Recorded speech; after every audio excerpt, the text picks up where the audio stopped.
A beautiful and meaningful verse. In Romans 12:1, the Apostle Paul is urging believers to offer themselves fully to God as a living sacrifice. Here's a breakdown of what this means. I beseech you therefore, brethren, Paul is appealing to his fellow believers, his brothers and sisters in Christ. By the mercies of God, he's reminding them of the incredible grace and mercy they've received from God, which should motivate their response. That you present your bodies, this is a call to surrender their physical lives, their entire being, to God.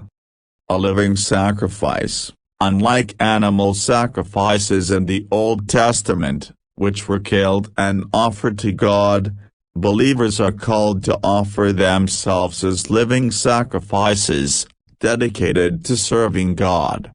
Holy, this means set apart for God's purposes, consecrated, and made holy by God's grace.